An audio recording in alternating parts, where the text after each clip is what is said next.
This is the end of September. So you know what time it is, guys. Welcome to yet another month of the This Is the End review show with the Horsemen of the Apocalypse of the Zion Network. For those of you who don't know, This Is the End is a monthly review show where we try to shine a spotlight on the Zion Network, work being produced by the Zion Network, and the artists and creators who are part of the network who are doing big things. We also try to do a bit of a recap of pop culture um, works that have resonated with us during the past month. This month, we are going to be doing another interview. As I had mentioned last month, I was really keen on getting Nigel Lynch, creator of The Diary of the Stray Dogs, writer of Life and Death in Paradise, co-writer of Hard Ears, and what brought to my attention, also the writer of Crossroads, which we'll touch on a bit in this series. But before we get into that, for those of you who don't know, the Zion Network is a comic book and artist network. It's focused around independent comics and the work that goes into producing that. It was started by Mr. Sean Aline, who's a Barbadian-born artist who moved to Philadelphia and created the Zion Network over there.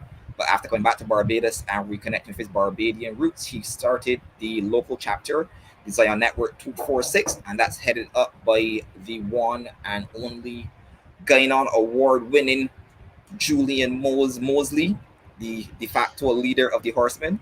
So we are going to do a quick round of introductions, starting with the man himself, and then we're going to go through the ranks. So, Julian, you want to shout out the people? Well, since you don't put me first, why not? Because, hey, de facto leader. Okay, all right, whatever. Anyway, good evening, people. It's me, Julian L. Mosley, aka Mohz, spelled Mohz, known as the Horseman Vengeance, because when God said that vengeance be mine, he told us talk about me, so you know how it is. So yeah, you hear it's hot, it's September, and the Temptations, along with the other groups, just went off and just talking about September, but actually not September. It should be October, so it's pretty hot. And also it's starting to look stormy, so which means that we are coming to kill people with heat. So yeah, me just randomly talking shit. So on to the next person. Yeah, it is way too hot in Barbados. It is unbearably hot. So moving on, let's introduce our resident horseman of death, Ian. What's going on with you? Yo, I'm Ian Wade, Horseman of Death, aka Dracanima Art. Quite a simple person, fella, just trying to make my way in life, doing AT and art. And yeah, that was me. So modest this one. Every single time. Every single time. Thanks, Cap. Thanks. Yeah, you can get in here and stop lying to the people. So Nah, I Ian don't need to let these people. on It's Dracanima just the truth. underscore art is a It's just the truth. ridiculously talented artist. Check him out on Instagram Uh, and see his lies. Cam, talk to the men. What's going on? Yo, what up? First of all, good evening, everyone. If you're in Barbados, please hydrate. This heat is crazy. I don't really want to lose anybody to this heat. As always, stay vigilant and follow the protocols for COVID. We gotta try and get this thing on the hand. With that being said, my name is Cam. Uh, Cameron. Everyone calls me Cam for short. You can check me out at Art of Gin on Instagram. I would call myself an artist and a writer. Haven't written anything yet, but we'll get there. But y'all can check. Why are you laughing at my Sorry, intro? sorry, it just came out wrong. Sorry, no bad. wow. Terrible. Terrible. Friends. Oh my god. Anyway, Golly, frenemies, fam. I hope you guys enjoy the show that we have in for you today. Pass it back to your room. All right, and that just leaves me. It's your boy Roun, resident horseman of war. I'm a hobbyist, writer, and illustrator, creator of Restoration Earth, lover of all things good, hater of all things that are trash. I have superpowered opinions. That's it for me. And introducing our special guest, Mr. Nigel Allen Lynch. Shout out yourself, Nigel. Tell the people a bit about yourself before we get started. Hi, I'm Nigel, and thank you all for having me. I'm the writer and creator of a bunch of comic books, Life and Death in Paradise, Crossroads, and I co-wrote the Hard Airs series with Matthew Clark. And I'm also into video games, movies, everything like that, and just like having a good time. Uh, that's what we love to hear. A very modest man. So before we get any further in, I'm contractually obligated to give you guys the disclaimer. So the following show may contain trace amounts of strong opinions, strong language, controversial statements. Just want to say that the views expressed by this panel and our interviewee are our own. They do not represent the views of the Zion Network as a whole or any of its other members. So with that out the way, we can start swearing and doing all the other terrible things we have planned for the day. Yeah, like good shit. Great. So yeah, after last month's episode, I really wanted to get Nigel on the show. We've reviewed a lot of your books. We've reviewed Life and Death in Paradise pretty early on. We know that you helped that you did some writing on Hard Ears. We reviewed the Diary of the Stray Dogs last month, and I think we all were very impressed by it, especially when we found out that you were the one doing the webtoon paneling. So I was like, now we gotta get you on the show to pick your brain a bit. So that's what we're going to do for the next hour and a half, assuming that time permits. Yeah, no problem. So I will ask Julian to get the ball rolling. All right, cool. No problem. So, Nigel, as we know you as normal, so tell us a bit about yourself. About like for those who don't really know you, what would you say to people that who you are and besides the introduction to yourself and what you do? Okay. I would say okay. In terms of me, I'm a person who I'm into art. I like art. From a very early age, I was into drawing and anything artistic, crafts, creating stuff, and I always wanted to do that. But the time that I was growing up, it wasn't usually a career that one could aspire to do. So I was never really encouraged to do that kind of stuff.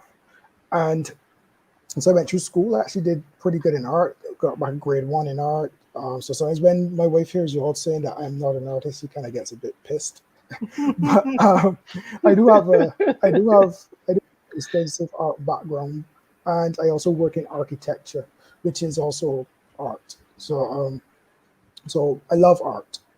Then a couple of years later, I always wanted to do a comic book. I was a big comic book fan from the time I was a kid, and I wanted to do a comic book, but I never thought my artwork could actually like really pull it off. So I started to get into the writing aspect of it, but I wasn't writing comic books, especially when you first start. It's not as easy as you think it is. I remember the first time I approached someone and I said, "Well, this is the idea I have. This is a story I want to do," and the artist was like, "Okay, yeah, but I can't turn this into a comic book because I thought you just pitch your idea and they would do it." So Right. it was a learning process of learning to write a script for a story, getting your work over to the artist, that kind of stuff. And at the same time, too, learning how to write stories and to compile characters. And so it's something that took a lot of time to do. Hmm. So that's basically where I'm at now. Right. I kind of see myself as a comic book writer and an artist to some extent. Hmm.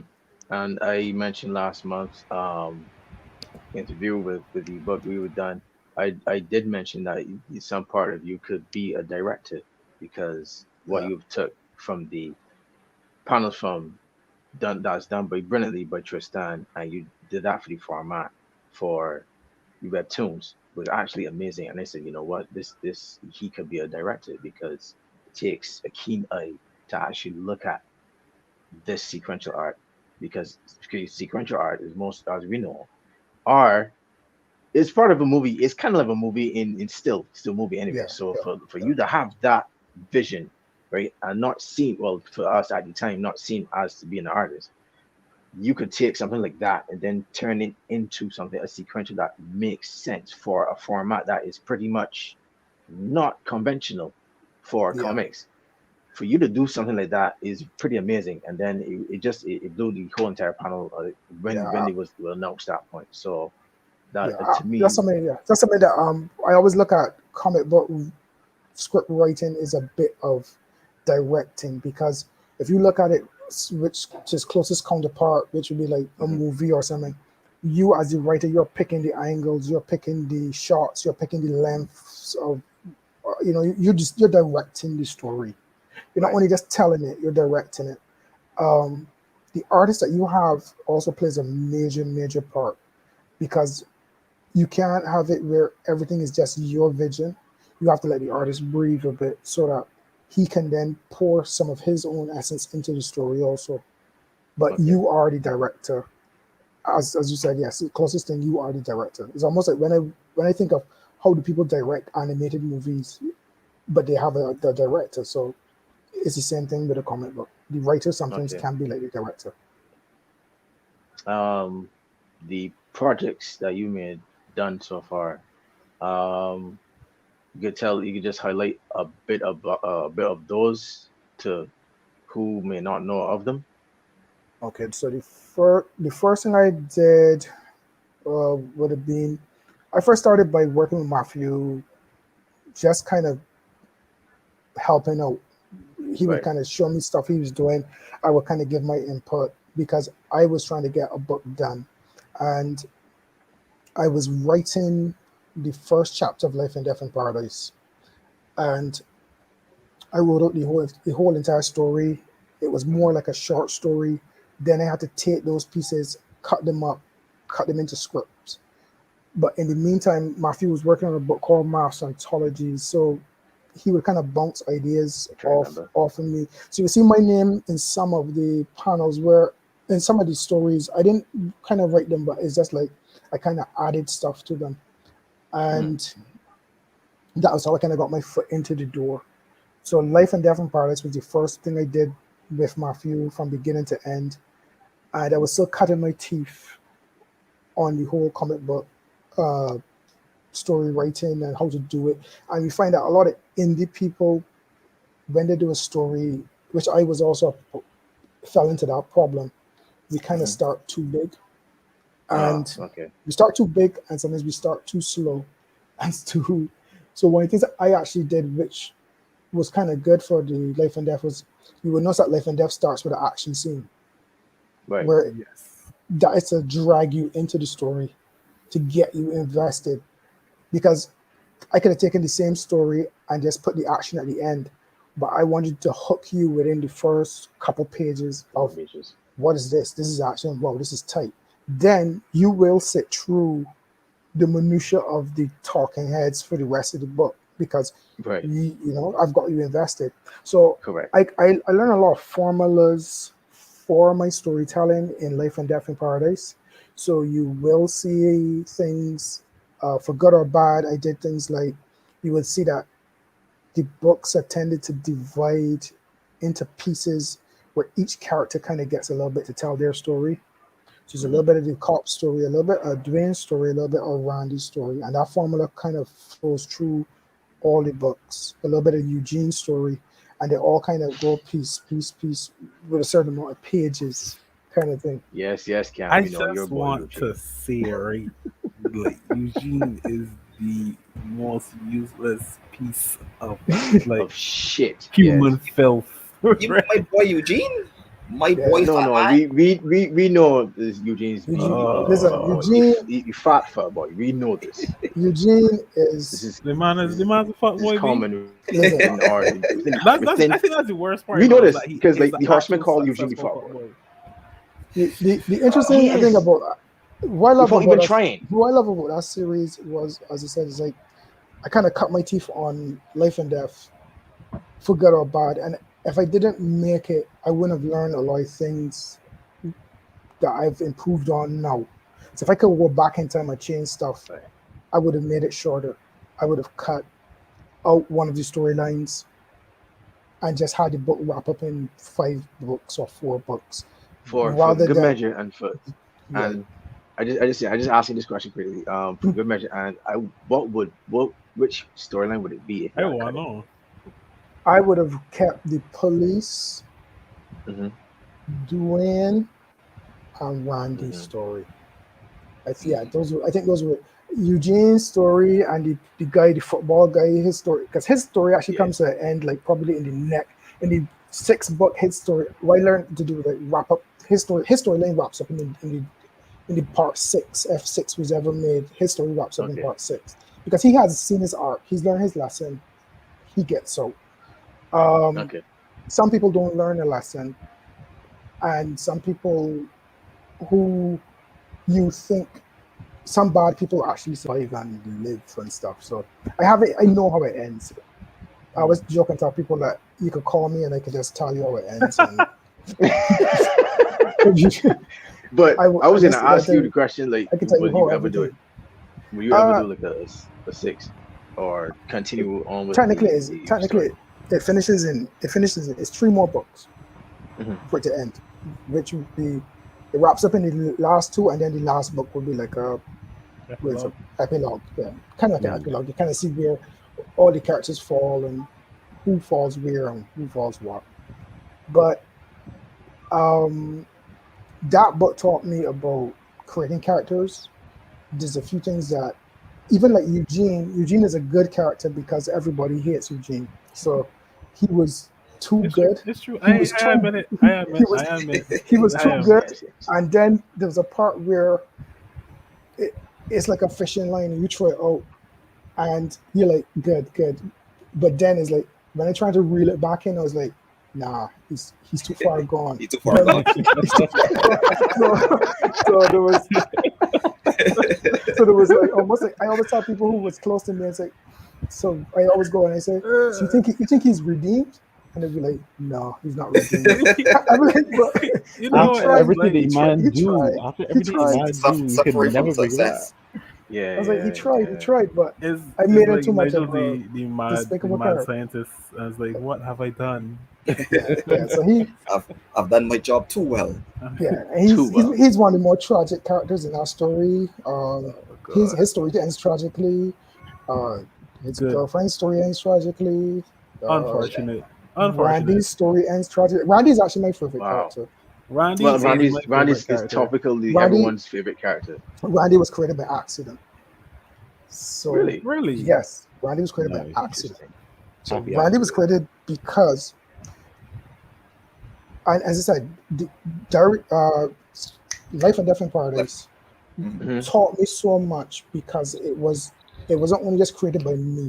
It was created by me, Matthew, and Agwin, because everybody who kind of worked on the project added something to it.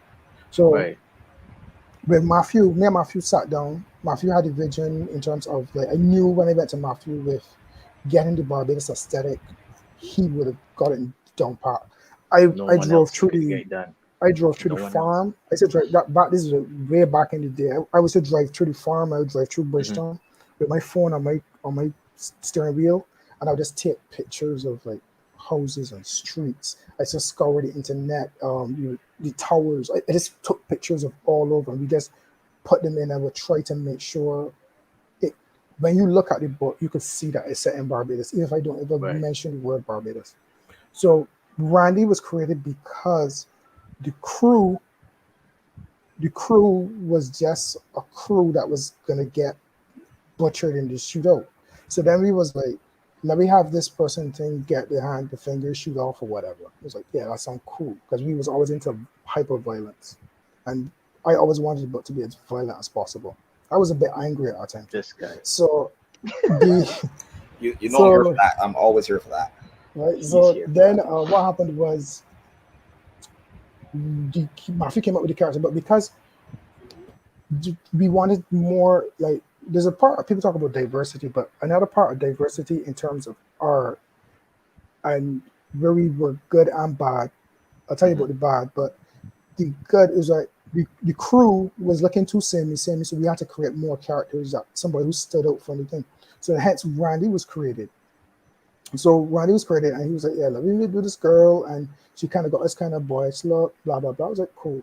And then when she survived the shootout, and she was in the hospital between the two policemen, I was like, "I like this character. There's more I can do with this character." So, so because of the time frame between books, I was able to sit down and think about the character and then write for the character.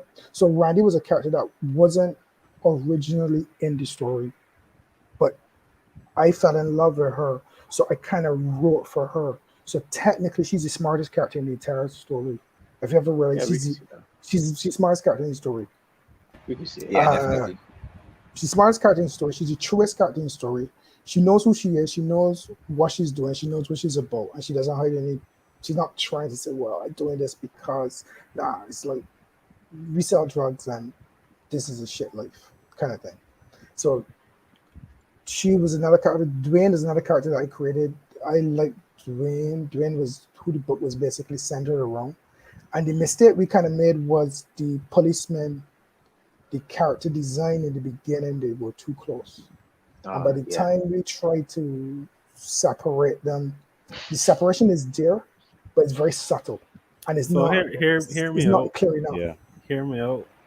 Technically, all Barbados, Yeah, sorry, please. all police in Barbados Look the same. falling, Yeah, falling, that's our fall excuse. into like various categories, and all of them look similar. So he's got Yeah. like, no disrespect to the policeman, right? You have all You're skinny getting policemen. swatted immediately. Yep, all skinny policemen No, look the don't same. get down. Then like all young policemen look the same, and then all old fat policemen look the same. And like Yeah. That was a part of the I am joke. okay with that. I was like, this makes That's sense. that's how Pokemon that's evolution. that's how they were created. Everybody's got Where the same haircut, B. all police have the same haircut. They all have a mustache, no Mhm. beard. But we None. said we came up in that time when policemen had a height requirement. Yep. So they kind of were very similar, but there are subtle differences.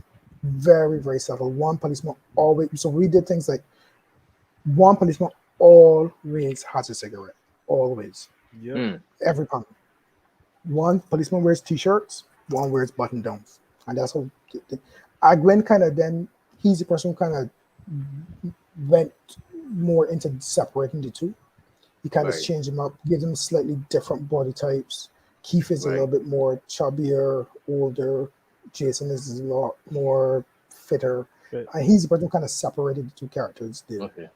right? To this day, I still can't tell you two. So Yeah. it's all right. Like, coming on to the end, they look different. I think their hair also changes slightly. I think one of them has like, more One's of a faded. Yeah, one's more. Yeah, Fade. Yeah, I know and- one has a fade. like the normal Yeah. flat top. Yeah, and Jason's a psychopath. Oh, he definitely is. He This is is For all so Jasons on. out there who are listening, there Yeah, is this is a like reason a- why you're named Jason. So Yeah. yeah, Cha. And my This boy is Jason like a just bomb. jump in the chat. yeah, that's why I said it for. So he knows exactly what I said. Anyway, So well, Keith is a Keith is kind of like the voice of reason on that side, and he's the person who's kind of like chill, no problem. But he's like that dog in the fire where you see everything is fine. You ever see that meme? Mm, this is funny. This is right. That's yeah, Keith, right? that's wow. Yeah, but as I said, if I had to do it over again, I would make it shorter. But it taught me a lot. It taught me a lot about characters, development. And then there were certain things you all pointed out, which clearly was kind of plot hole-ish. Like there's a guy who got killed. You mean Terrence. the guy Terrence. the The first guy guy in that the got boat. killed? Yeah. Yeah. He bought Yeah, But right. yeah, Yeah. Right. So the Terrence, from Beijing, Rick Ross. yeah. So the Terrence thing Yeah, was yeah. a kid. We went with that kind of story where the art we drew. As I said, we if you were to think about it, Life and Death was our first book. It was we still ironing out things like communication, doing stuff. And as a writer and an artist, you know too that when you write or you draw something, not really write. When you draw something, you kind of don't want to have to do it back over.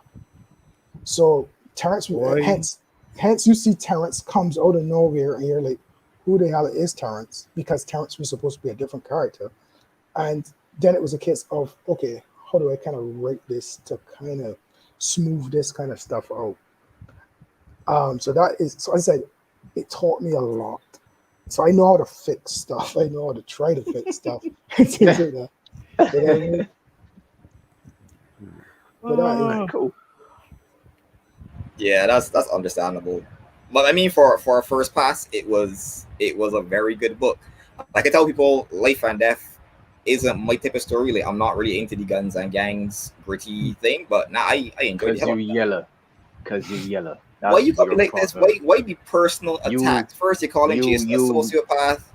Because Now he you is. calling me yellow. I Because don't you are. appreciate this at all. Laughing I at like me, it. hurting my feelings. Nah, that was before air though, Cam. Because I didn't technically really know about that part. That was before the air we started. This We, whole we thing. disavow all knowledge of that happening. Oh, Again, Uh, this is the reason why we have this disclaimer. Because anything can come out of my mouth, especially, you don't have to dissociate or anything with it. So just saying. Anyway, right. So Jason, so sociopath and you're yellow. So keep going. Life is fair because Oh my God. all types of people break up the world. So terrible. So back to the interview questions, Nigel. Mhm. First off, I think the most important question, the question that no one is asking, the hard hitting question is your name. We call you Nigel, we call you Alan. I was introduced to you as Alan, so in my head you're Alan, but then Julian consistently calls you Nigel. Set the record straight. What is it, and there's how do you there's a prefer to be addressed? both of them are my names. One's my first name, one's my second name. Aha. What do you prefer? You prefer Nigel or Alan, or you don't care? I really don't care at this point, but my first name is Alan. When I started to write, I wrote under Nigel to just separate me from my day job and what I was doing.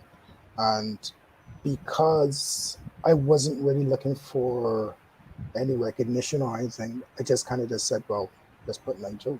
That's just it. Mhm. So Okay, cool. I didn't, so that's, and then for me, I just kind of stuck with it. So, so I do realize that it causes a lot of y'all people to trip up a lot where people call in, They do. yeah, it's been interviews. and People stuff, who but- don't know you personally, yes. Yeah. They do. But yeah, so I go with when I'm dealing with writing and stuff, I just put Nigel. That way everything is kind of consistent. It almost feels like if it's just a different side of my life kind of thing. Nigel the writer, Alan the person who just does other shit. So that's just how I can do it. Interesting. Cool. So That's for the good, that's record, let me just say is Alan Nigel Lynch or is it Nigel Alan Lynch? Is Alan. Alan? Okay, Alan So Nigel, if you write, Nigel Lynch. the only time I ever really get picky about my name is when you gotta write a check. Aha. We all That's should the though. important time, yeah, That's boy. the important thing. Right. Like to Yeah, help. but Like it's- seriously. I had a friend of mine for years who used to call me Hallam. And then one day he said, well, I gotta write this check to you, Hallam. I said, well, my name is Alan. But I said, like, call me that's Hallam. when it please. matters. Yeah, so How he get Alan? that's just all it is.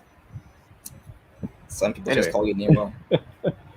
One of the things that you were saying though, Nigel, is in terms of like getting items across, getting story across to artists, and like having them see where you want the story to go, how you want the comic done. Like, how do you get that across? What difficulty you find getting that across to persons? Okay, so two things I tend to do. So you would notice I work with Mafia, I work with Tristan, and I work with a guy from Europe. Hmm. One thing I would do is if I'm going to write a story with you, me and you will talk first. I would kind of get a feel of what you like, your art style, your artwork. Then I will try to tailor my story, or I will give you a story that I think will work with you and work with your sensibilities. I'm going to pitch a Western to you and you can't draw horses, right? Yeah. So it's usually a feeling out process of either I see your artwork and I love your artwork and I say, hey, maybe there's something I can do with this, or I have a story that fits this. Then it's to do with you kind of build a relationship where you talk to them and see, well, hey, you like this, you like that. So for instance, I wrote Diary of the Stray Dogs, and I wrote like 3 or 4 stories, but there's stories that I would pitch to Matthew, and there's stories that I would pitch to Tristan. And I wouldn't flip them because I know what I can get out of Tristan, and I know what I could get out of Matthew. Okay, fair enough. Well, So no, sorry, go ahead. no. So to answer your question a little bit, but usually it's a feeling out process where you do a lot of discussion, you talk about stuff. So the first part of it is you just kind of talk. You and the artist will talk, and kind of, for instance, when you work on a project as a writer, you're supposed to know every aspect of the story. So if you could ask me anything about any book I've written or dealt with, I could tell you stuff that's not even in the book because these stories are life to me. Yeah. So you and the artists will sit and talk till that point where you all start to become comfortable, ask questions about stuff and say things like, hey, I see it that maybe this character could do this and this character could do that. And that's how I had it with Tristan. We was working with Tristan. There's the little boy Gambi with the mechanical hands. Yeah.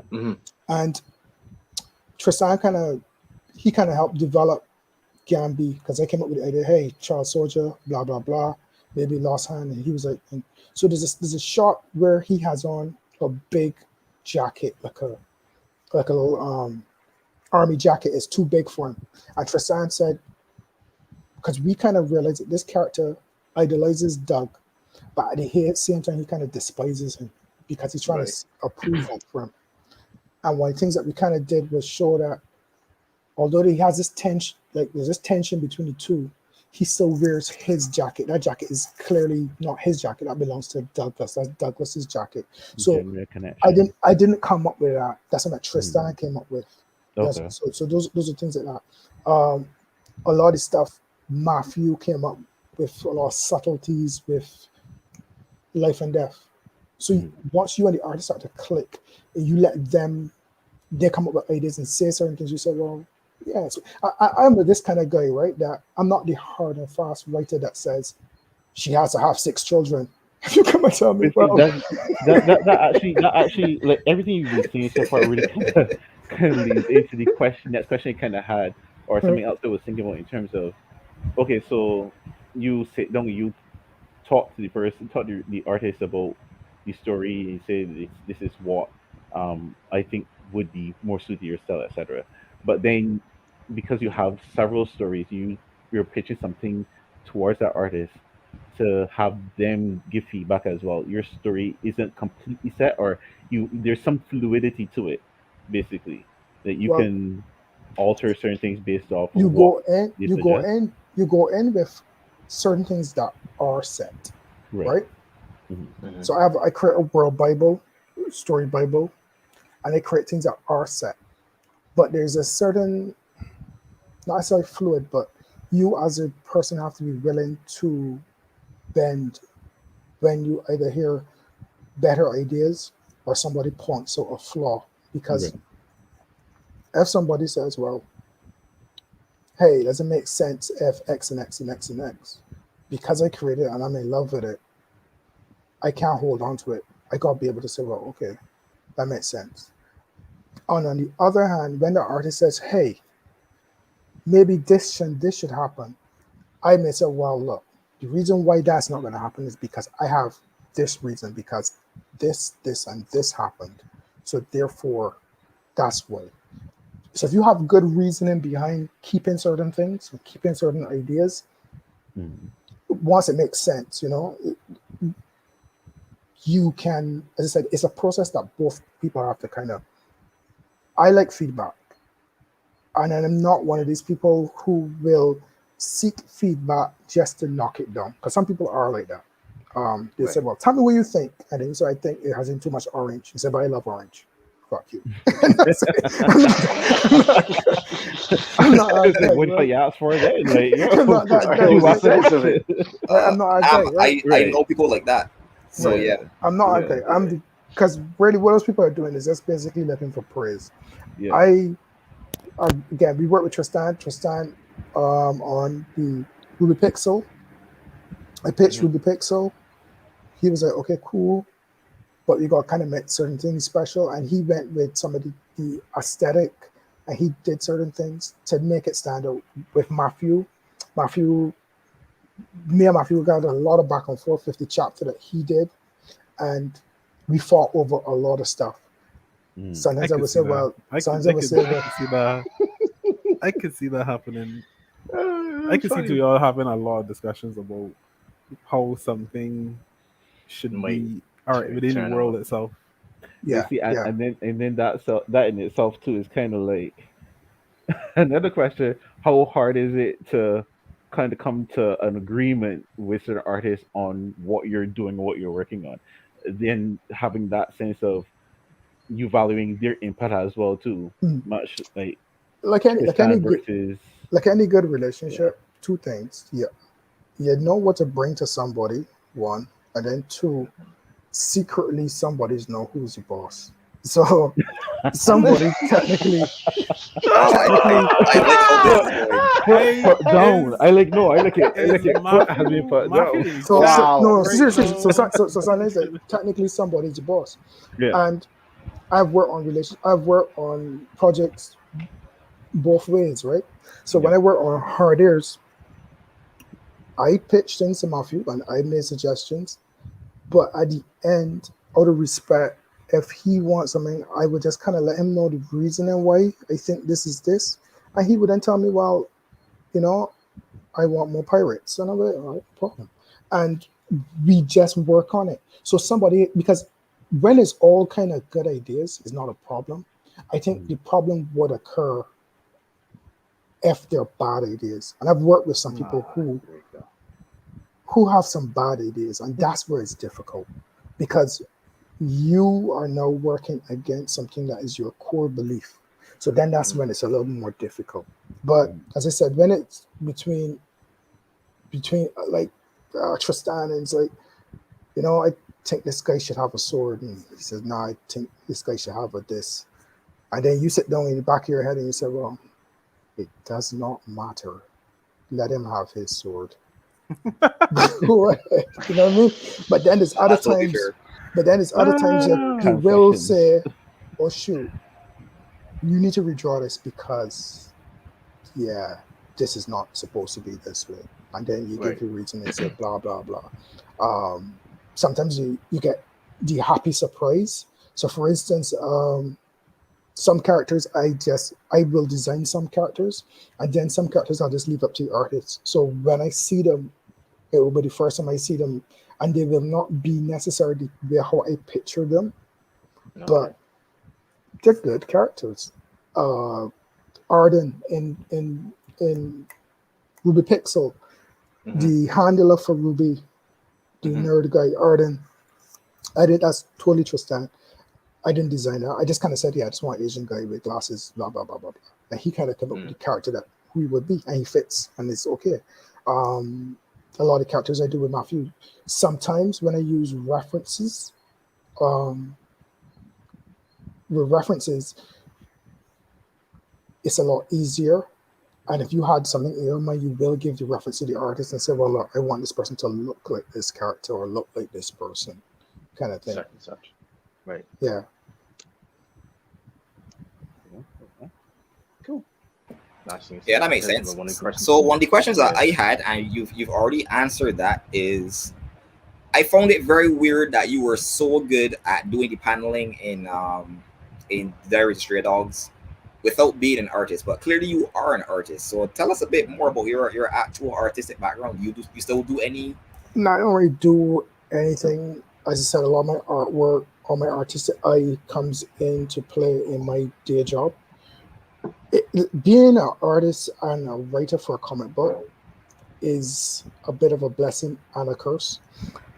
So you get things like I was working with a guy, and it meant that and because of my architectural background, it meant that every time something was slightly askew, I could see it and it will bother me. Whereas, so the only thing that I could do was show other people and say, you can see the mistake in this drawing. And they was like, no, it's like perfect. And then I would just kind of have to live with that. But I personally could see when things are slightly, a hand is too small, a hand is too big, this character is too tall because everybody's taller than all these things become compounded and I have to turn off a lot of that. In terms of my artistic background, I basically did art at CXC, did a lot of drawing, I did painting, I did airbrushing, um, I did a lot of spray paint work. At one point in time, that was the path I was going. Kind of glad I didn't because, as I was telling people, airbrushing is a dead art now. Um, and then, as I said, architecture is where I kind of use it for, especially now there's a lot of 3D rendering and having to pick your shots and that kind of stuff. So that's where my background comes. I don't do it as often in terms of drawing, but it helps when I can also rattle off a page and draw something to show somebody because picture tells 1,000 words. So sometimes I may not be able to get my point. When I first started, a lot of scripts that I did, because I couldn't put what I wanted to do into words, I used to draw the page and send it to the artist and then have them change it up. But drawing the page helps you too because you know what can work on the page. So when you say, well, I want him to leave his house, go to his car, get in his car, check for his keys, find him under the mat. If you scribble in and you draw on these as panels, as rudimentary as you try, if you can't get them to work, the artist can't get them to work. So it helps you too with laying out the page and laying out the concept. So sometimes, so that's where I will find that it benefits me because I can sketch out some of the pages, or there will be pages that are hard and fast that I want this page to look like this, that kind of thing. Is that usually how you do your stories, or you write them out first and then convert them into like a mini storyboard and then send it to the artist? Right. Depending on how complex the story is. Okay, so, and then depending on the artist. So Igwin is the person who kind of forced me to write the most detailed scripts, down to the part of, is he smiling or is he laughing? Is she chuckling? Is she happy? Is she sad? Because he's a person who draws expressions very well. So, and I just came out of working with Matthew, who was that kind of Stanley, kind of like call 11 o'clock in the night. I got an idea for a page. What if blah, blah, blah. So then I went into Igwin, and Igwin was a little bit different. So I had to sit down and I had to write every single panel by panel, which was a good exercise.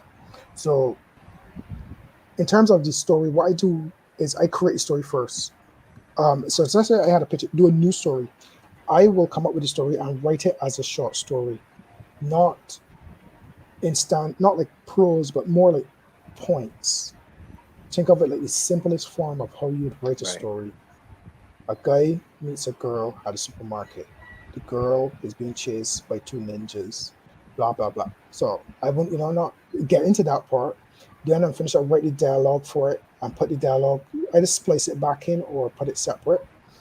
And then I would take those points of my short story, decide how many pages I want to do, 24 pages, whatever, and then literally start to split this set into 3, then break it into pages. One of the things you should do I think I told Julian this, one of the things I learned off of Life and Death is no more than one main action or goal should happen on a page. So you would see like, let's say Life and Death, men case a joint, men break into the house, men shoot out, so that you know what is on this page and you can tell how many pages you comic is. So that's the next thing I do. I'll break it down into pages, with each page always having just one, not necessarily action, but one theme. Going down. Right. So if you check, let's say Life and Death, Ruby Pixel is a good example.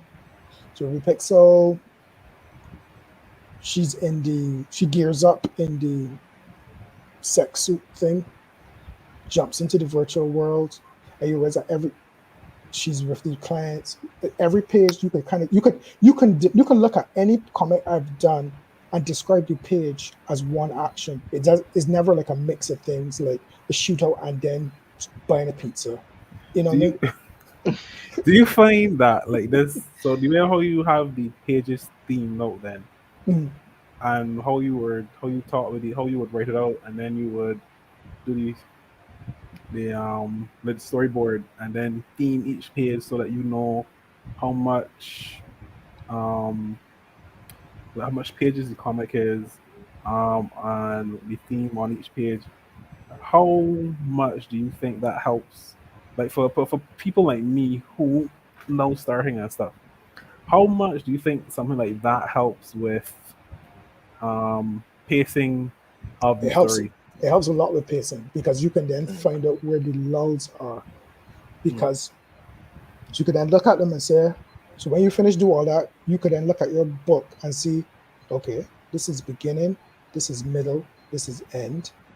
These are my action pages. These are my dialogue pages. These are my this and that. And then I started to do things like if it's 24, I would divide the book into the even sections. But don't be afraid to borrow from a section if another section needs it and another one doesn't. Meaning, let's say I divide the book 3/8, it's 24. But I realized that Act 1 needs 2 more pages to be complete. I could take those 2 pages from Act 2 and make Act 2 6 pages if it can work, If you need to right? be. If it Okay. needs to be. And Mm. because it's all, so when you do the thing that I said with the theming, you can at a glance look at your book and see where you are off, where your pacing is wrong, or if the book will finish in the amount of pages that you want. Okay. So my next Hmm. question then would be: so you have the themes, you have the pacing and stuff. Like, is there a difference in in the formats that you? When I say formats, I mean the medium. Is there a difference for you for like a book or like a electronic comic compared to like a series or a webtoon comic? Where you Okay, think? right. So the webtoon thing was an experiment. Webtoons, my book would not necessarily be suited for webtoons. Webtoons are very, very long paced, very slow, very long winded. They take a long time to develop because it's all about keeping an audience hooked and giving them as little as possible. Hmm. And so what I did, I just wanted to try the webtoon. So I wrote my book as a book first, the Tristan. But then what we were going to do was just take it and dump it into the webtoons page by page. But I started to do some research and then I realized you can't do that because it's not going to work.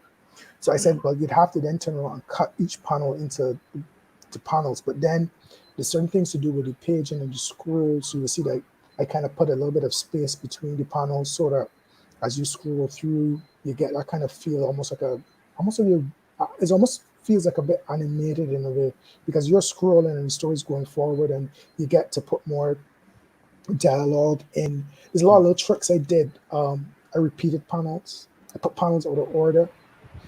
I could take as I use art. I use so if you read the two side by side, you realize that yeah, she doesn't say this here, or I used over Arden talking to her on the computer because I just had him there, so I could use over the art. And if I space it enough, you'll never pick it up because it's not like you're not going to turn back and see it. So I use all of those tricks to do that, was, and was That was was this? amazing, Fam, though. that was I, scroll Nah, because let me like that y'all, that y'all, you fix that. can't honestly you can't do like this. Like, wait a minute, the fuck just right. happened there? Like, you use this here? No, you got Yeah. scroll. 'Cause So that's you exactly get how you you know get you're rid of just scrolling. you get rid of tricks that I use. You reuse the art. One of the things that I did was I actually wrote the dialogue in Webtoon first. So Hmm. that was a bit tricky Mm. because Webtoon has infinite space for dialogue. And then the correct. dialogue. So what happened was I wrote the dialogue. Then when I put it into Webtoon and I started to do it myself, I started to ad lib, come up with more dialogue. So then when I put it into the print copy, I had to see if it could actually fit Okay. because it was a lot more dialogue. And that's Exactly. something that I kind of learned from Life and Death, is that Life and Death has in too much dialogue. Life and It Death has is in, very wordy. it has a lot of dialogue because that was back in that time when you were that writer that was like, God damn it, this is my idea and this is what I want to say and I will say it. Well, no, I kind of do this thing where it's like, keep a word balloon to under 25 words. So like, Mm. all right, with the webtoon and like the regular narrative comics, seeing as what you can do with the webtoon as you just described to us, you thinking that you're preferring that medium over the original comics, or you prefer Yeah. the comics But for where comics, the you audience, could pay so you could pay so how many pages you can have for this for each yeah, comic or each I prefer the issue and comic. stuff. I prefer the Hmm. comic. The comic is my love. The the webtoon thing, as I said, it was just an experiment. It was just a way to. It was just a way to. Hold on. A sec. No problem. No, it's It's amazing. like So, people, we We all technically we it all right, we all happens. have that technical right, Yeah, difficulty. we know how it yeah, goes. yeah. So, Yeah. the webtoon was just an experiment, and it. As I said, I just tried it. The audience is different, and I would not let that destroy the storybook, the comic book version of the story. I think Mhm. it could be its own thing. I wouldn't mind like mixing the two, like how I did, but I wouldn't do that first and then do the comic.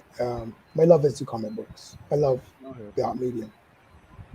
I think I had one more question. I think in all the discussion that we had, I think you pretty much answered the questions I had that I have for you. Like my last question is with regards to this is specifically Divers of a Stray Dogs because it's set in like this cyberpunk future. Did you have input in the aesthetic of the? Because as you said, you're an architect, so you know how build for plans look, how buildings look. Do you personally have input or want to have input in how buildings in that era look as for your own personal aesthetic and feel of the comment, or is that something that you leave up to either Tristan or Matthew in their various when they're doing their various versions? What I would do is get reference material. I usually reference what I like. Um, so we usually, as I said, we look at stuff, say, well, hey, I like this aesthetic, I like that, give it this feel, that kind of thing.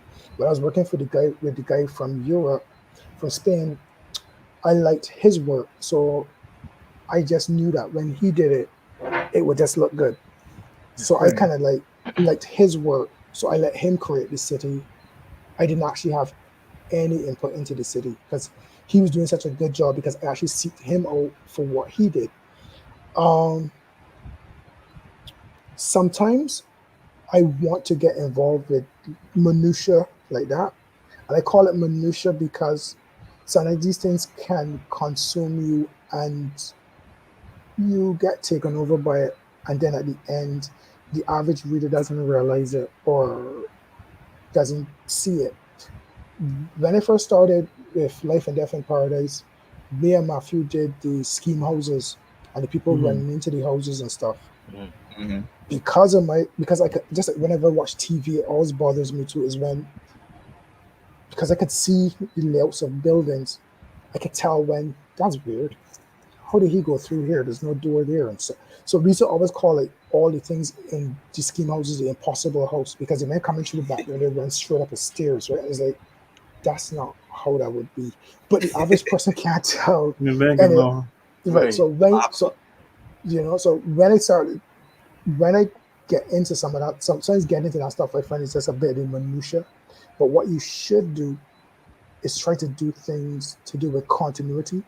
So if you look Mhm. at Matthew's work, Matthew is a genius at continuity. So if it's a jug, we use that jug as a reference point. So when you see the jug on the left, you know that they're on the right. And if you then see that the jug is on the right, you then know that, oh, they must have turned. And there's different rules as you start to go forward in terms of writing and drawing that help like improve your craft. things like the 180 rule. The 180 rule is something that I kind of learned late. And what it does is stops you from confusing the reader. So, and I put this into my script. So I always tell the artist where I want the characters to stand, on the left or the right of the page, so that this is for dialogue purposes, because whoever speaks first, you want them on to the left. And so that way it's easier, so you don't get cross bubbles and stuff. Yeah. And then even no talking, it sounds like director shots. Correct. Yeah, for sure. It's a good book has in good planning. I see some indie books from people, and the whole thing looks like a maze where these bubbles are just crossing one another, and that's stuff that should be being planned out. Either you change your dialogue to suit, because I give you an example. You got a guy on the left, and he wants to ask a question, but the guy on the right was supposed to say something first. Have him ask like a question that kind of includes what that guy would have said before, so that you don't have to have the crosstalk. So sometimes you have to go back at your own dialogue and change it, because you say, oh shoot, this guy's on the wrong side. It doesn't make sense him saying good morning and have his balloon all the way over there. So then the other guy could come in and say, cut the pleasantries, and then go into the talking. So therefore, no, the other guy doesn't have to say good morning because he's been cut off short. So there's little tricks you can do with dialogue to help with the cutting down or crossing, keeping characters on the same side so that people can understand how the room is. When you keep switching characters and angles, people get confused. So there's a lot of things as a writer and working with an artist, you gotta kind of keep nailed down. Continuity, which is a real hard thing to do sometimes, because especially when a character has too much detail, then you get somebody saying, you forgot the earring in this panel, you forgot the chain in this panel. And sometimes I just let it go, because a part of art looking authentic is the fact that it has mistakes. Because that's what we are, we're human, so we do make mistakes. You know what I mean? Yeah, for sure. I mean, and you made some great points here, Alan. I always tell people whenever I read books that you have written for, I can almost always tell when you are involved in the dialogue. The lettering is generally super clean. The dialogue is particularly well written. We read Life and Death in Paradise right after Offset. Offset is a great book, but one of the beefs that I had with it was the code switching between Dacian and like English.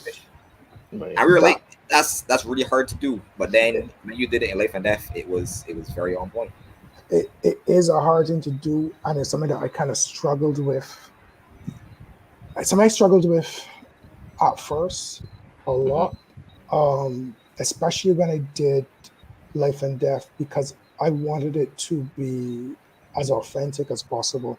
So I wanted to have like people talking as Bajan as possible. So the problem that is that broken English doesn't have a set spelling or grammatical sequencing. So there's no way that I could go and get this thing truly proofread. And then when you hear people read it and they either can't get it, or then there was another book I read and I found it very difficult to read, although I enjoyed the book. It was one of the earlier comic books. And I said, you know what? I think what I'll do is just kind of do a mix. But we as people don't speak all the same.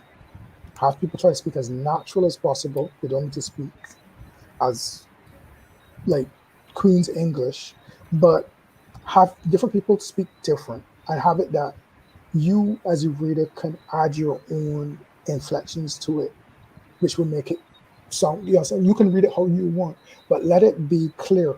And I had it that certain characters that didn't have pivotal roles could speak a certain way, because if you didn't understand, I'm not destroying the plot of the story by having you read something that you can't understand. So it's a bit difficult, but going forward, because that's the beauty of when you create your own world, you can have people speak however you want. So with Diary of Stray Dogs, I don't have much of that issue, because it's my own world. People can speak however they feel. Like I'm not tied to having these people speak certain dialects or stuff like that. Okay. Yeah, that makes a lot of sense. So tying back to Diary of the Stray Dogs, I remember I had mentioned while we were reviewing it that Diary of the Stray Dogs, it felt like the future of life and death in paradise. And then before the interview, I went and I read your Crossroads series, and that's the past of life and death in paradise. So it seems almost like you have a single continuity running through your big books. Yeah. It is actually, it is secretly set in the exact same world as Life and Death in Paradise. There's actually in Tristan's book, there's characters from Life and Death. They're great grandchildren in the book. I won't spoil who it is. When you see them, you will know who they are. Um, All right, and cool. that was like a bit of a. I like to have fun. I like to have fun with my books. I don't take my shit too seriously, and that's one of the things about me. I don't take things too seriously. So you will find that in Life and Death, I do a lot of call outs for other. Like, there's a lot of Easter eggs and stuff. There's Mhm. Discordia references in there. The Squid Girl is in there. There's Well, Spirit Spirit Bear there in there for in there. sure. Yeah. There's Offset in there. And I don't. I find it to be fun. Um, I guess that's what I do. I just like to make fun of stuff. So I don't take it too serious. I was kind of like do things with a little bit of wink and a nod. That's why I ended up putting Randy and Dwayne in Crossroads, two of the most vicious characters in a children's book. Yep. So that was really- I so, saw Randy. I was just like my girl Randy here. I was very excited yeah, yeah. in So there selling guns and thing. Nah, that was fun as hell. I mean, you said that it was not that you're not super serious about your stories, but your stories are like very serious stories. Diaries of a Stray Dog is like it's almost social commentary on the economics of war and being part of the machine. Life and Death is like very street level. mhm. Life is hard, and sometimes you gotta make bad decisions, and then you gotta live with them, or maybe not. So it seems like you have a knack for telling these dark and gritty stories. What's the reason behind that? I guess I was a dark and gritty person.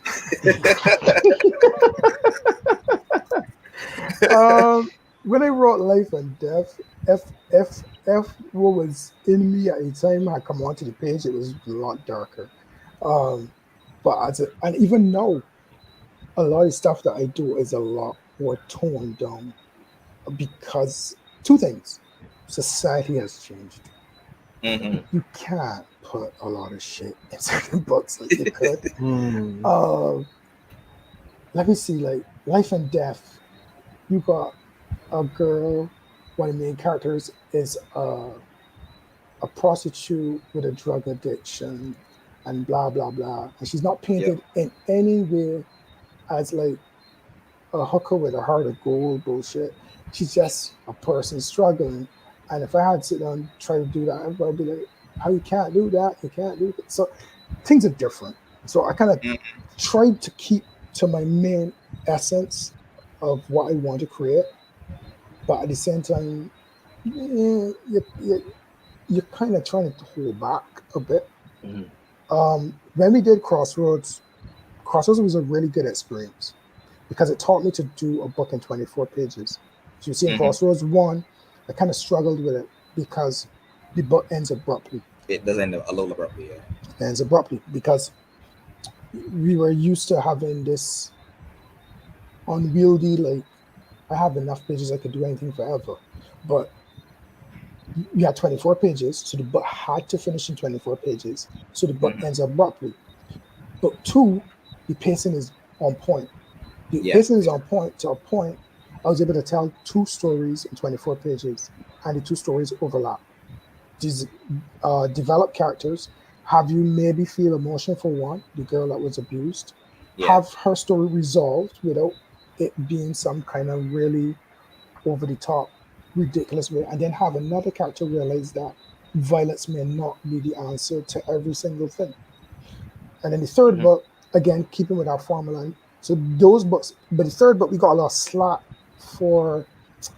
By that time, now the society had kind of changed. And you know Tristan with his beautiful ladies, we had to Indeed. tone them down. we actually Yeah. had to go back and edit the book and cut out a lot of the way how the women were dressed and change the proportions and stuff. So that was like that was like okay. So that taught me, well, this is how things are changing and stuff like that. A little bit of flack was on Hard Ears too. And again, these are books that were created 5, 6 years ago in terms of when Mm-hmm. they were developed. And society's a lot different now, especially when it comes to comic book media and that kind of stuff. And at the same time too, we were doing things then, and you will see that in my books, we do have female characters as protagonists, Mhm. antagonists. Hard Ears the same thing.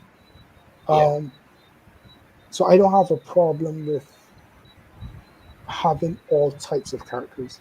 But I think what we need to do is make sure that we do them properly, do them do them well, make them interesting characters. Right. Characters have flaws. Mm-hmm. Don't do this thing where we then turn around, this overcompensate and have these super ridiculous, always right, never wrong characters just because right now we're trying to overcompensate in one other direction.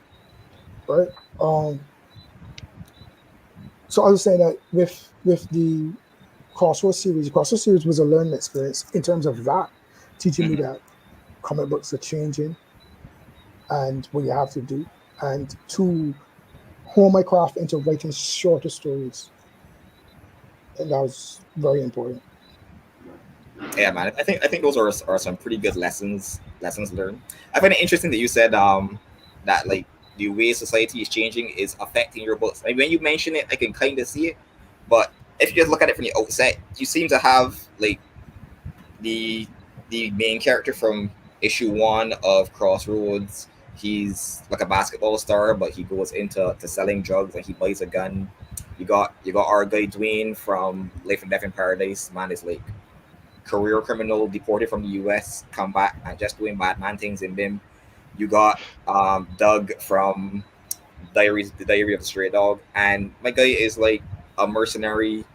You seem to have like almost a knack for these bad characters, these criminals, these evil It guys. is I guess it comes from the I watch a lot of documentaries. I love documentaries.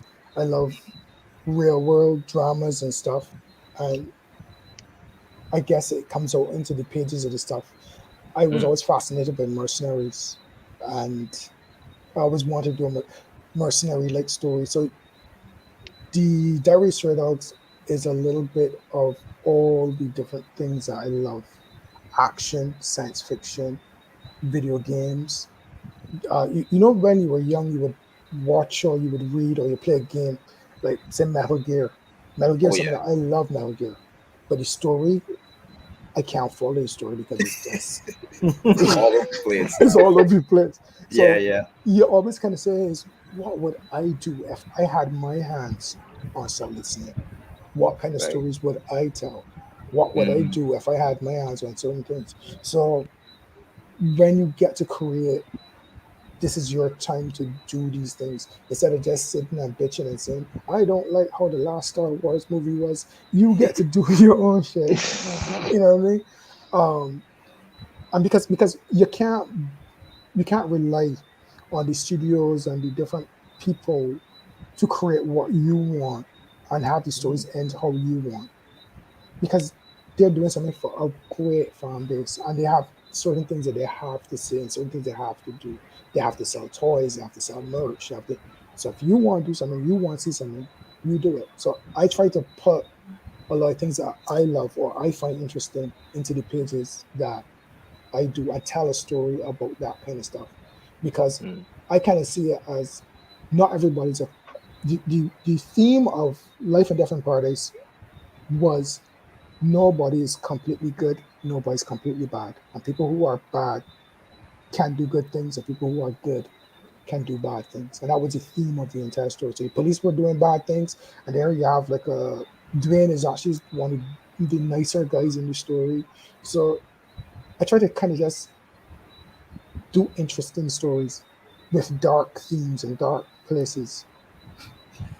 Nah, I totally agree. I totally agree. I actually had a question, and you pretty much answered it. I was going to ask you if you were telling these stories that you tell because no one else will, and it's basically exactly what you just said.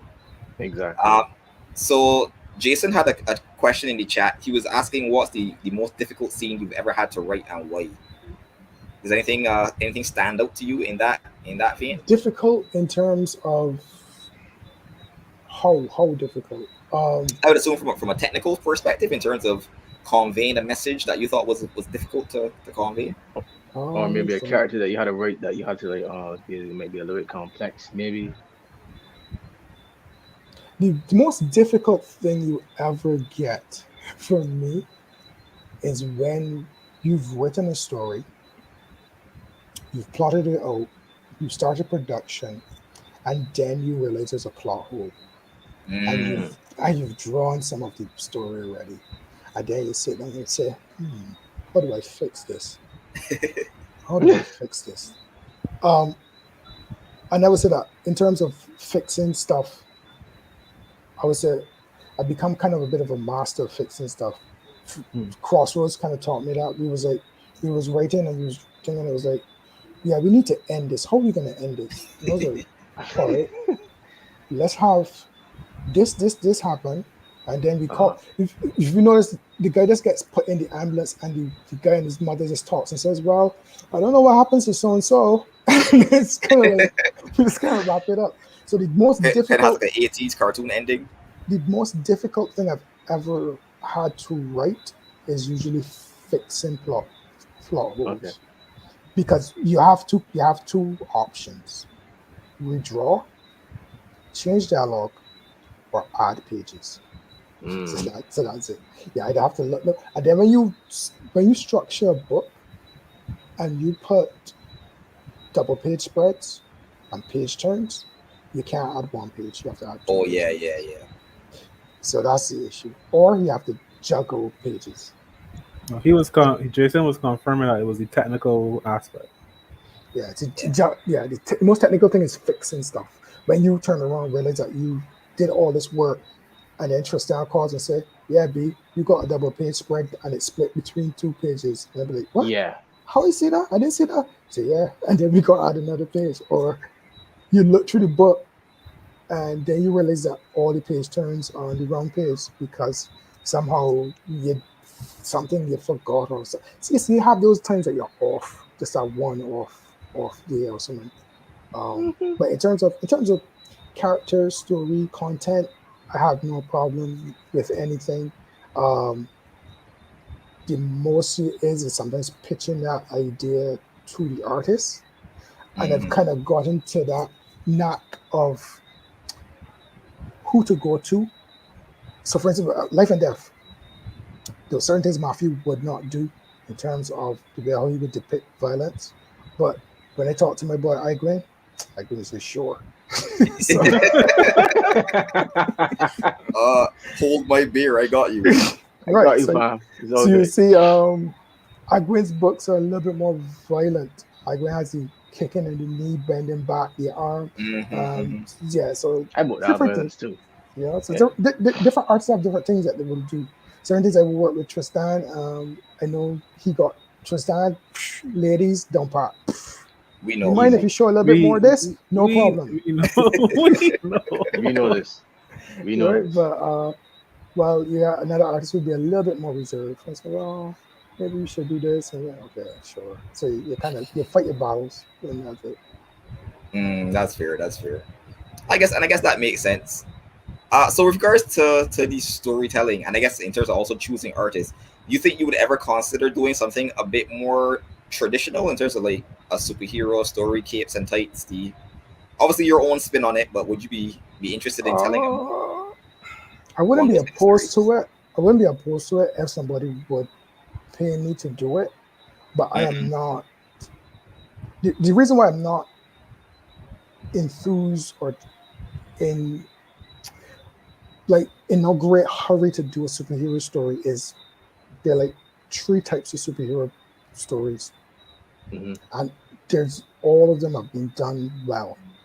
You got your Mm. classic type; those have been done well, and then you have your Marvel and your DC. So I'm either now trying, and then finding a superhero power is a pain in the ass. So you're Very either much so. bordering or Facts. copying or creating a character that is ridiculous, right?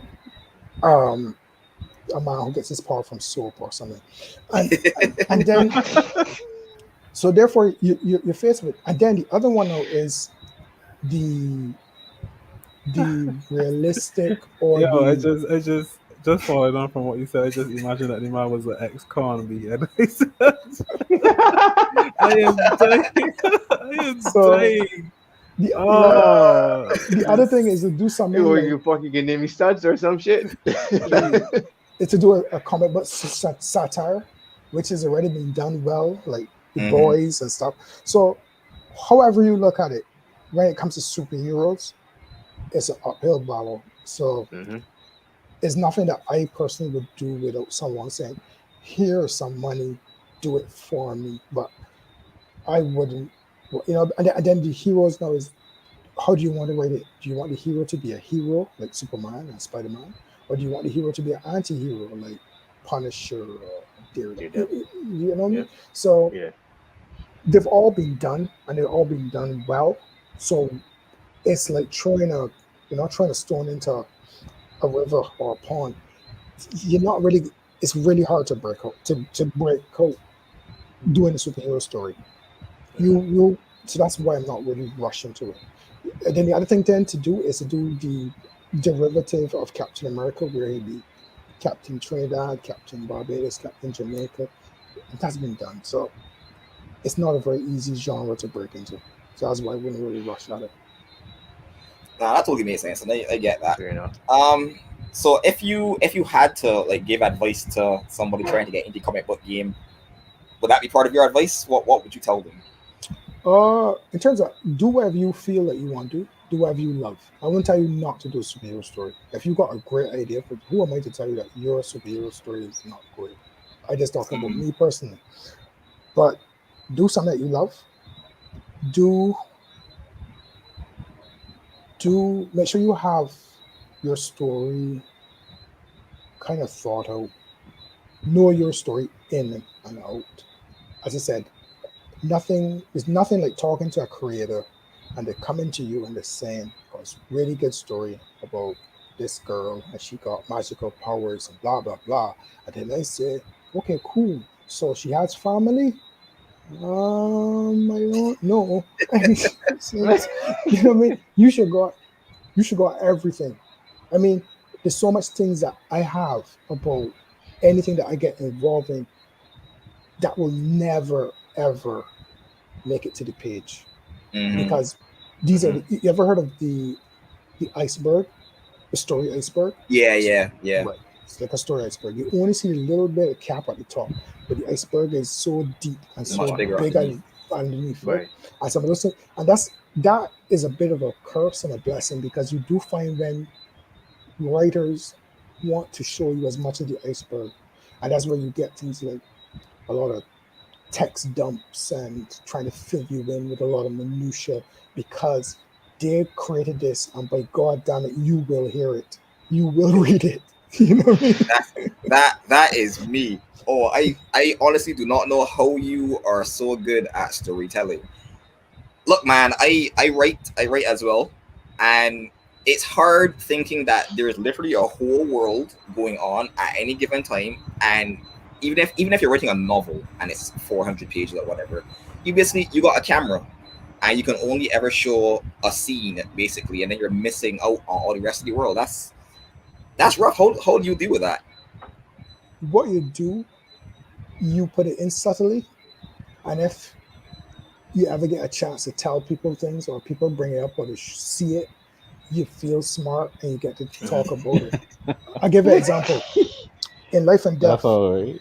Life and Death, remember when we first introduced Dwayne, you will notice that Dwayne is being deported and he's in the police van, gets picked up, he has his personal effects, and he's looking at a photograph. So that's Dwayne's brother who died. And his Right. brother actually has the chain, not him. So that's his brother's chain that he's wearing. Never mentioned anything about it. It's there if you could pick it up and you could see it. You ask a question. Later on, there's a part where he gives his grandmother some money, and you see he's also looking at his picture yet again. So you add layers and you do little things that can, and stuff like that. And I know the story of how his brother died, and it will never come to light. But Right. I know what happened. His brother died in a car accident with Eugene. So you know, I remember someone mentioned that. Yes. so Oh, jeez. so like Camera triggered. you can do you can make your world. You don't have to show all of it. Yeah. You know, Don't have to show all Eugene of is it. trash, B. You don't have to show all of it. Yeah, I think that's a brilliant, and I think that takes discipline. I think that's something that you demonstrate that a lot of us, me included. I don't have that yet. I can work on it, bro. But that is a hard thing to do. You go off your realist rating. Yeah, boy. Listen, boy. I spend a lot of time. Driver? I can't remember if it's in the book or if somebody told me in person. But I remember there was a discussion that Eugene used to drive like ZRs or something before the story happened. I killed Julian's brother Well, got killed. no. Yeah. Yeah. So there's different things you do. You sprinkle concepts, you come up with ideas, and blah blah blah. So wait a minute. The two cops hired Eugene, killed somebody in a road accident, and was a past ZR driver to be their getaway driver. Keith and Eugene, if you check his story, Keith and Eugene have the same last name. They're cousins. Yeah, they're cousins. Right, yeah. right. Oh, right. He looking out for him. Yeah. But Yeah. he didn't have to be the getaway driver. Could it be something else? Look, boy, everybody got that fuck up in the family that you just gotta give some work to. So. I surprised it wasn't Jason's idea to actually use Eugene, but like if he being the loose cannon, you're like, yeah, get Eugene, big man. Hey, cousin, like who? You know, kill like your whole fucking man, big man. Yeah, he do nothing. I think Matthew, when we was doing some lead up, Matthew did some art. It should be on his Facebook. Eugene is actually standing next to a ZR van. Like the van that he used to drive. Because what we used to do back then, we would do a lot of character drawings and stuff, filling out the characters and stuff. So Eugene is a ZR driver. In Crossroads, they wanted to do 3 separate books that weren't linked to one another because they were concerned that if someone read book 1 and never book 3 or whatever, but I wanted to do that all the books had a certain level of continuity. So really, if you check it, you can read all 3 books separately, but there's one overarching story, which is the brother went to prison, he comes out of prison, and then he's in the, like, there's things that continue throughout subtly. The other brother and his girlfriend get into a relationship and they get older and they go to get, certain things like that. And that's something that is very hard to do as an independent creator, is write short stuff that is linked but can still be viewed separately. So a great example of something that is like that is all TV shows that we grew up with in the 80s, Knight Rider, 18, that's how it was done. Yeah, one shot with a loose continuity, so that we did, hey, I saw him. But the last thing that kind of did that really well was Mandalorian. You could watch any episode of Mandalorian. You could get rewarded for watching the whole thing, or you could come in and sit down and watch something. Too much stuff now, when you come in and sit down, you'll be like, this is good. I can't watch this because I haven't seen the last 2 seasons, or you can't get into it because you missed season 2 kind of thing. So that's something too that as an independent creator we have to do. Try to write stuff. As Stanley said, every comic book is somebody's first comic book. Too many times at AnimeCon, shout out AnimeCon, we used to have this problem where someone would come and say, wow, I like this book. What number is it? You said this is number 3. And they're saying, do you have book 2 and 1? And you're going to be saying, no, but you got to jump in somewhere. You know what I mean? You got to jump in somewhere. So one of the things that I kind of push, and the reason why Hard Ears, I would say one of the things that my greatest input into Hard Ears was I kind of pushed Matthew to finish Hard Ears as a story. And what we did was every 2 chapters, we tried to wrap it up. so that it could be felt like, because too many Beyond books at the time were done. Look at, even I'm even to blame. My book peters out at 5 and it's supposed to be 8. Yeah, yeah. Right. Offset is 4, but God knows how much more Offset is. So Clearly, yeah. so it's kind of like that can also impact your fan base and your readers. So try to do so. That's something that I kind of mastered a bit in Crossroads and try to put it into Diary Stray Dogs.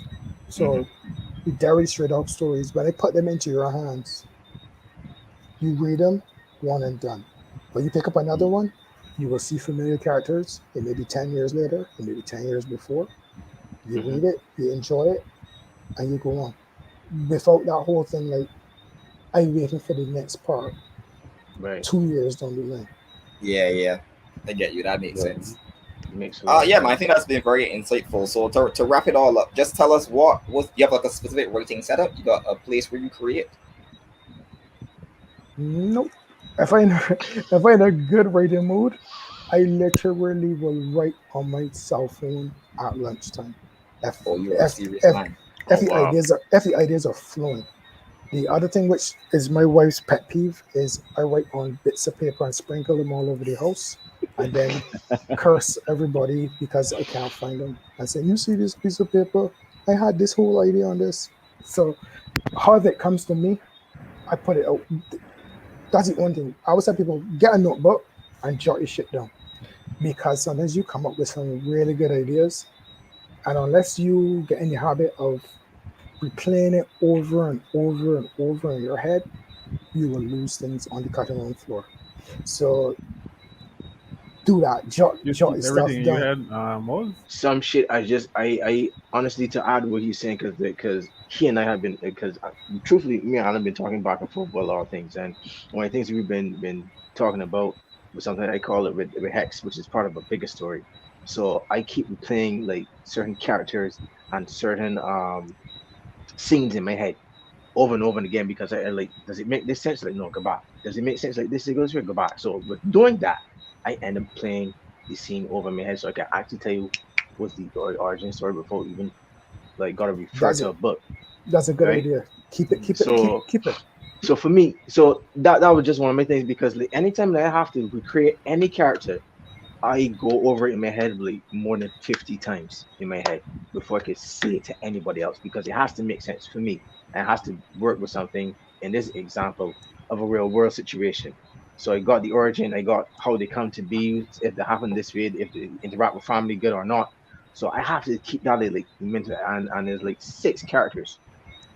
So imagine you got 6 characters in your head before you can plan out anything. So when he said like, if you have a good idea of what to do, I usually got, if it sticks here more than once, I guess, all right, well, yeah, it does this, and I could just sit down really easy. Surprisingly, with other things I could remember. Ask me what you eat this morning for breakfast, I can't tell you. But see that there? Trust me.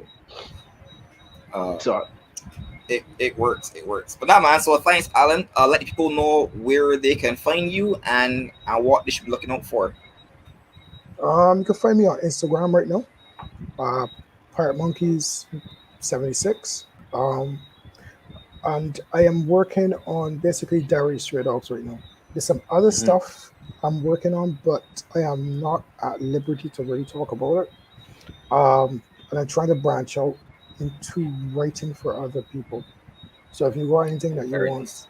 written or want help, I tend to just kind of, yeah, have no problem. Uh, as I say, I try to expand, broaden my horizons, kind of. So that's where I'm at. All right, sounds good. So thanks for coming through, man. You can stick around for part 2, where we will go through our pop culture highlights. For everyone tuning in, check out the Diary of the Stray Dogs on Webtoons. You have any plans for making it available, the print version or the comic book version, available for purchase anytime soon? Yes, but it's kind of up in the air with the pandemic and the conventions kind of slowed down and stuff.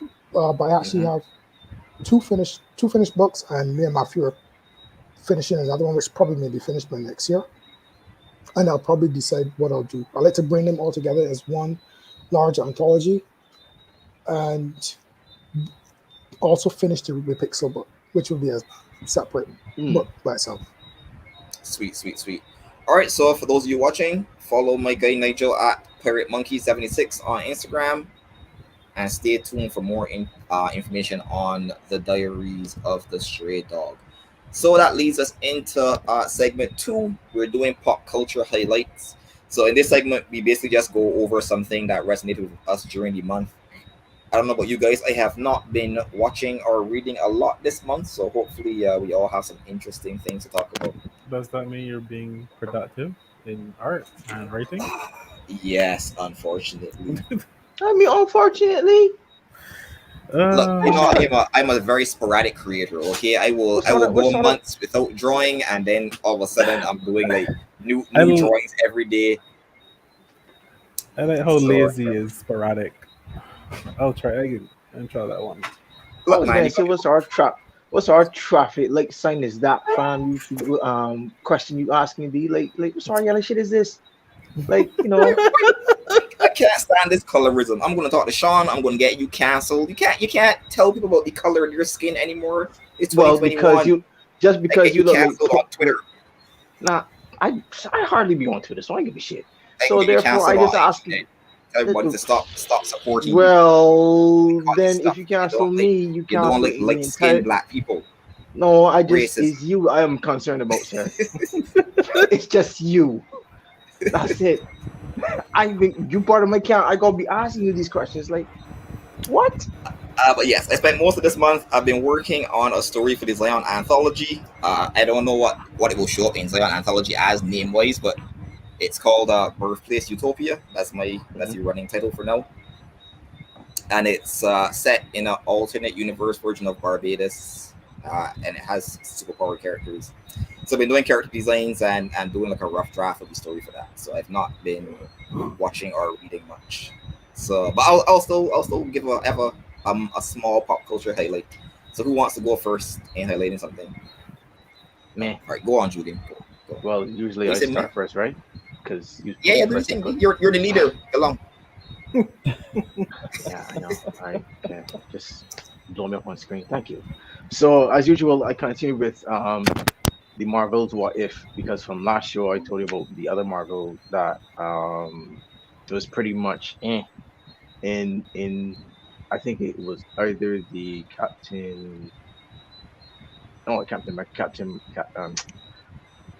Sharon Carter, you know what I mean. I can't remember her name. Right. Captain Carter. Captain Carter. Captain Carter. Captain Peg's the sweet girl. Oh shit. Right. See where you got question, you know, sir. You didn't like the first episode? Jeez. No, well, it was okay.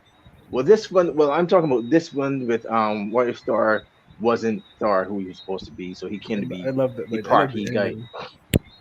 It was funny as hell, and I was like, all right, this is cool.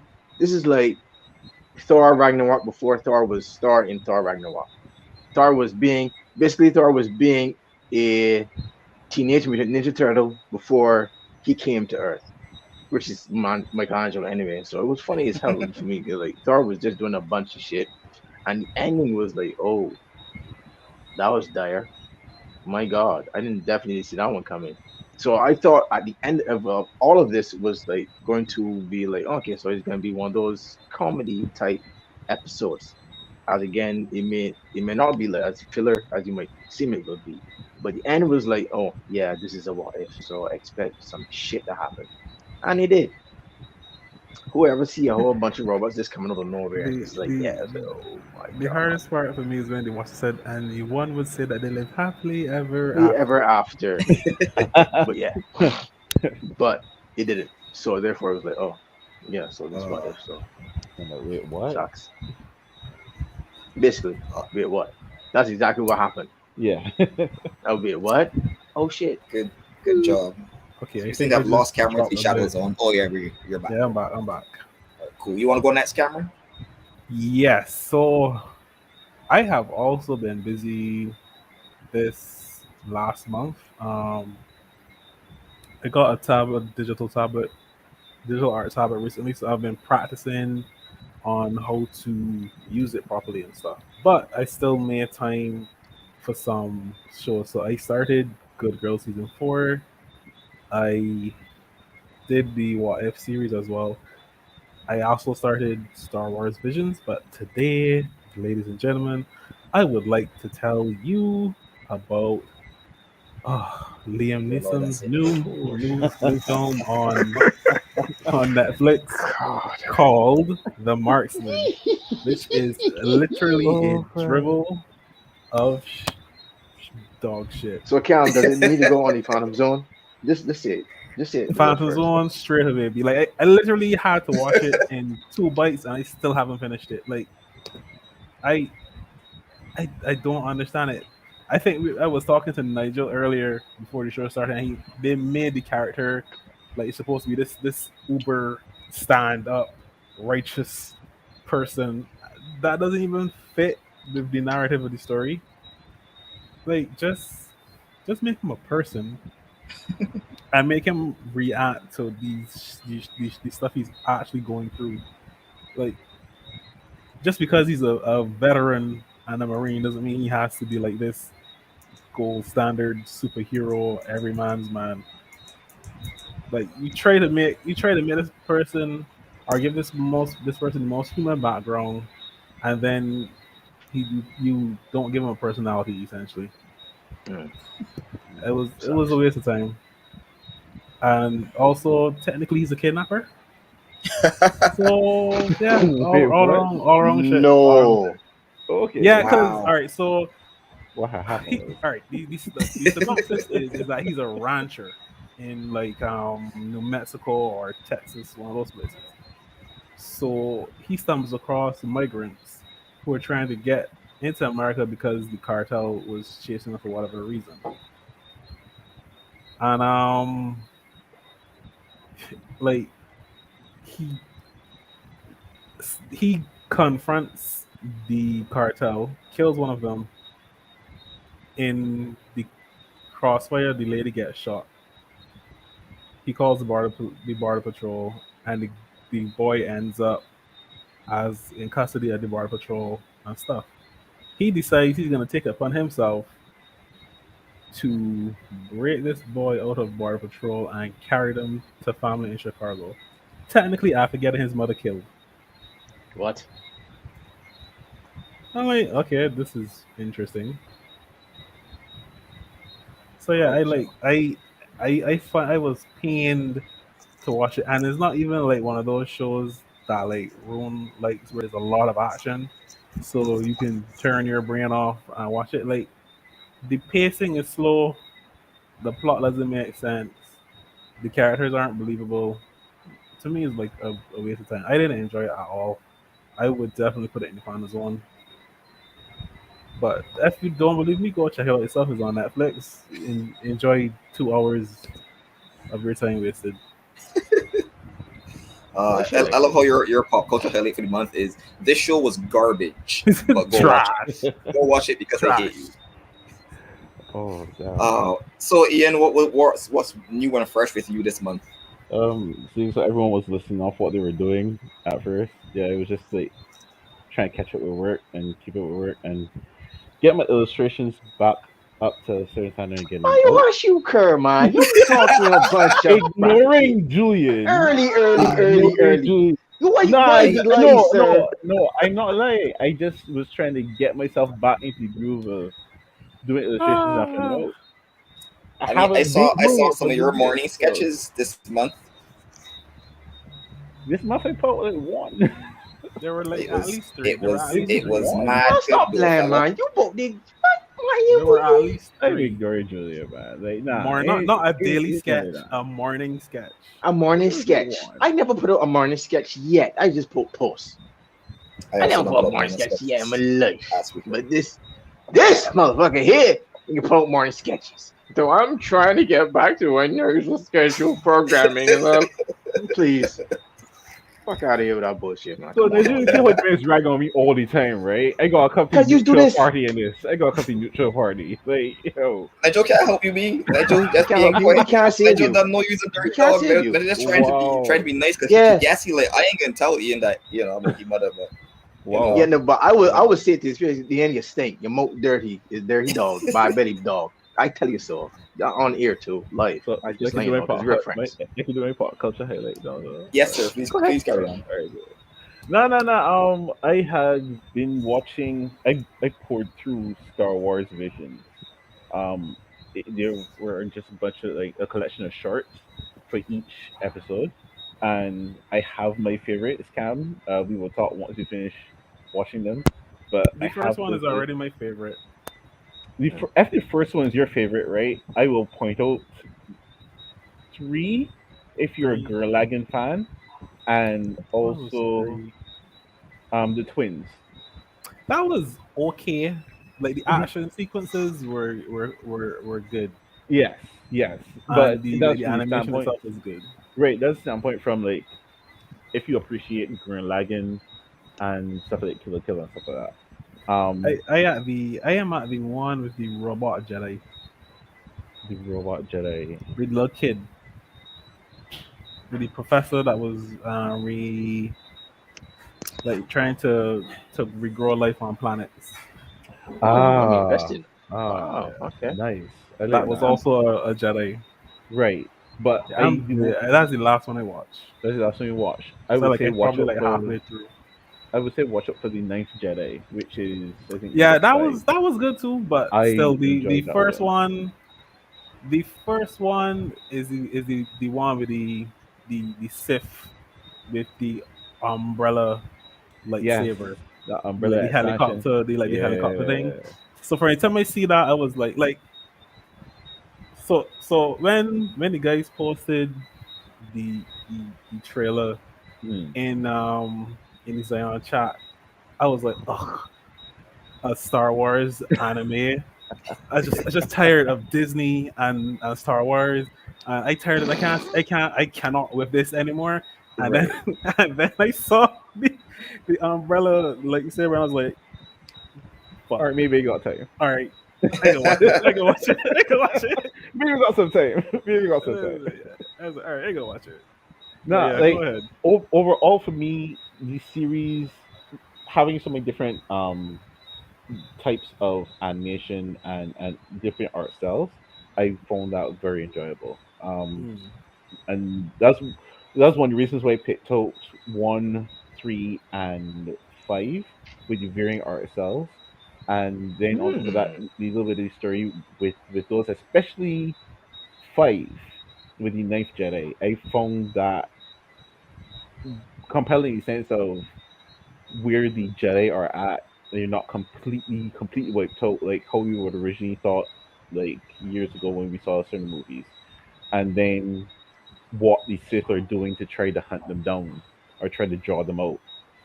But yet the resistance building, just seeing that episode alone is kind of like, okay, you can build something more off of this. Like I would watch a series based off this one episode, saying, all right, well, this is now the bit of a Jedi resistance building against the hunters that they gotta face. And I think the season did well in just capturing these small moments around the galaxy, not necessarily even tying into each other, but just giving you snippets of life all over the galaxy, and not following one dysfunctional ass family who just can't get the shit together. Mm. So you still get Jedi, but not necessarily full in your face like every single thing is Jedi. I think that is impressive. So I really enjoyed it. Sounds good. Sounds good. All right. So, what about you, Nigel? What have you been watching this month? Okay, so I also watched the Liam Nielsen movie, which was Which was pretty bad. classy and great. Yeah, actually, there was a particular scene that it came to, and I had to hop and skip across the room and just turn off my TV. I was like, nope, I shut off. I also watched some of the Star Wars Visions. I think I watched like 2 episodes. I did enjoy the first one, and it was very interesting. Um, and I probably will go back. I really did enjoy the first one. The second one kind of, I was like, okay, maybe because I sometimes I have to take things in short spurts. I'm a person who will watch a movie and stop at any single point and put it down. I've been watching the What If series and I'm enjoying them. Small vignettes. There were some issues I had with some of them, but in general, they're all good in my opinion. And what I did enjoy this month was Squid Game, which is a that would be a Korean Yeah, it's Korean. drama kind of the way how the only way how like only Koreans can get to really make these kind of really crazy TV shows. Yeah, I And hear it was crazy shit, crazy funny. I don't want to spoil it for anyone, but it's really good. It's really Like, good I think in if you like terms Black of Mirror, you will like this. yeah, in terms of pacing, character development, character actions. There's a little bit of emotional draw in there, and they had enough time and space to kind of tell the story in its entirety how they wanted to do it. So it's a very Korean, very good. You know what it reminds me of? A bit like Old Boy. Mm, Oh, And nice. yeah, it's a bit like Old Boy mm. in that sense that if anyone else did it, they'd kind of fuck it up. You know what I mean? Wow. Makes And sense. yeah, and that's what kind of what happened with the American version of Old Boy. So, and I watched the end of Rick and Morty, which was great. Oh yeah, the Yeah, Rick and Morty season finale yo, was so bomb, B. that was amazing. Yeah, Wow. Yeah, so it sounds like you had a very full month. I didn't have a very full month, so my pop culture highlight for this month will be Brooklyn Nine-Nine. That had the series finale. I think it was last week. I actually caught up on season 7 and 8 this month because I was originally watching it on Netflix. I think Netflix only got season 7 this month, and then I was like, this makes sense waiting. I guess go watch season 8 since it's out. So yeah, so the Brooklyn Nine-Nine is like my guilty pleasure. I feel like Brooklyn Nine-Nine represents fundamentally everything that I hate about TV, but they do it so well. So Brooklyn Nine-Nine is written by the same people that wrote The Good Place. So uh, it's kind of like that same writing style. A That lot of the explains a lot. characters, yeah, like all the characters are like kind of these built out stereotypes. So you got Jake, who's like the the dumb frat boy. Rosa is like this super edgy goth girl. Amy is just every single nerdy girl who grew up to be a cop now. trying to Charles make that. is a complete loser. um Holt is a robot, that's his thing. And then you have Terry Crews' character, whose name is Terry. Yeah, it's one way I can remember his name. And Wow. he's The yeah, originality of there. yeah, you know who it is. And he's like half gym rat, half just doting. He's a doting dad, but in the stereotype of a doting mom. That's like his stereo. That's his thing. So he's den mother plus a roid rage. So not roid rage, like a gym rat. And their characters are at the very base very one dimensional. But Bill Schur, the writer, he's like a super clever writer. So he starts off with these one dimensional characters in season 1, and then over 8 seasons, they're actually built out by the events of the show. So they still hold on to their stereotypes for like slapstick jokery, but then there are Mm, undertones of character growth where like Jake becomes a responsible dad who, you know, who grows up basically. Holt stops being a robot and he like becomes the dad of the Brooklyn Nine-Nine family. Amy stops being as much of a like a comical tight ass, and she actually achieves her potential and goes on to be like a very successful cop that's on her way to changing the bad things with the police force. Rosa ends up being, instead of being like this edgy hard ass, she's like this bisexual chick who has anxiety and she has issues with her family over massive intersexuality. So everyone ends up having a ton of layers and real character growth and becoming actual people despite starting out as these like cardboard cutout stereotype one-dimensional characters. So like I hate myself for liking it, but it's a really good show, and if you can get past like the first few episodes where it's very dumb lowbrow slapstick humor, it's worth watching. Jake never stops being annoying ever, but the show is good regardless. So I quite appreciated that.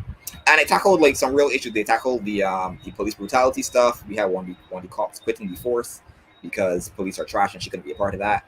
We had the other cops like staying on and trying to change the system from within the system. So it actually tackled like mature adult issues while still being like slapstick and jokey. So yeah, it was refreshingly like measured but still lighthearted. So that is my pop culture highlight for the month, and I think that's it. So before we do the wrap up, Julian, you got anything you want to pitch about tomorrow's show? Yeah, tomorrow we will have on the Sound Network variety show. We have the most amazing, most incomparable, one and only Eric Battle on the show, and we'll be talking to him for what he does and what he's coming up with the last couple of months or so, and then what he's doing currently. And then usual what shows that we would probably do, like the Quantum Zone in different segments with Seth, and in other news with Antonio with lit picks and stuff like that. So it's gonna be simple. Um Otherwise than that, it's gonna be a fun part, and we'll be always obviously be waiting so well, and so much so on the people in the people in the chats ragging on Sean almost every single episode. So yeah, because Sean taste remains trash and he knows it, but he would not admit to it. Tomorrow is the after show Yeah, as man, well. we need to put on a shirt. Unfortunately, there won't be any after show because Ah, I got a couple of things I need to sort. So, and Easy. this thing here that I have right now needs to rest a bit, so there won't be an after show. No Yeah, that's problem. fair. We know you're the most busy man in Zion Network. Yeah, and I don't get paid for it, and I'll kill Sean for it. So, I'll have my ton of fish soon. Shots at Sean. All right, well that's fine. Anything else you want to shout up before we go on, Nigel, or are you good? Pretty good. Thank you guys for having me on. It was been a blast. I really enjoyed my time, and For sure. I would be open to doing this again. Could talk, just shoot the shit, talk about creations, comic books, and if anyone needs any help with anything, I think I'm we always should here. get our Discord like lounge nights off and running. So they got like for people that are in the Discord, if we could get a Saturday, maybe we could a Saturday our time we could just log into Discord and shoot the shit. Like they'll go on topic for the night or something. So we could probably try looking at that. Yes. Yeah, I'm Sounds good down. to I me. had tried to start that a while ago, but then I fell off. So Wednesday evenings are my free evenings, so I'm down. For those of you watching, join the Discord. The link should be in the description. If not, go to the Zion Network's Instagram page, and the link is in their bio. It has links to this YouTube channel, to the Discord, to the various sister channels. Yeah, so follow us there. And I guess that segues nicely into the wrap up. So thank you very much, Nigel, for passing through. It's always a pleasure to pick the brains of people who are in the industry doing great work. I love to see your perspective on the technical aspects of comic book writing in terms of like page layouts, paneling, the actual page numbers, so that you master your page turns and your spreads and stuff. It's always is good to have someone who, to me, is very good at that, and we've reviewed enough of your work to be confident in your skills. So when you speak, we listen. Thanks to all of the horsemen for coming through. I know it's 2 hours out of your Saturdays every month, so I appreciate everyone coming through. Thanks to everyone in the chat, everyone who's tuning into the video, people who will be watching this on YouTube later on. Thanks to everyone who puts eyeballs on our stuff. Thanks to Sean Aline for giving us the platform to do this. We will continue to bemoan your terrible taste in content, but when it comes to the network, you're doing an amazing job. So keep up the good work. Keep putting out the variety show. and all the other content. We're really looking forward to the submissions to the Zion anthology. So for those of you who are watching, if you have a story, pinups, comic books you want to do, pitch those ideas to Sean. You can either submit emails to him personally at hieroglyphics1@gmail.com. You can DM any of the team on the Zion Network on Instagram or the Zion Network 246. You can hit up Mohz, hit up any of us, and get your submissions in. We're really excited to have the Zion anthology getting off the ground. The only restrictions on that is that the stories have to have some kind of Caribbean themes within them. So either characters or the setting or the overall story beats have to be Caribbean related.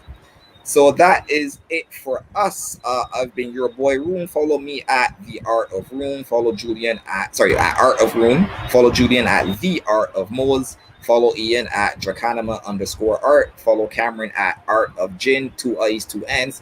Please follow this man, Nigel Lynch, at Pirate Monkeys 76. Continuing to do amazing work. Follow the Zion Network on Instagram at the Zion Network. Join our Discord. Subscribe to the YouTube channel. Turn on the bell notification. All the good stuff. We're heading out. Julian, what do you have to say to the people? As usual, as I usually put it to this, be safe, be creative, be you, and wash your ass. Because that's necessary. Terrible. I can't with you, man. Hey, look, Rick Outro. Fox said it before, so I'm just saying, all right? Don't blame me. All right, people. Peace. Peace.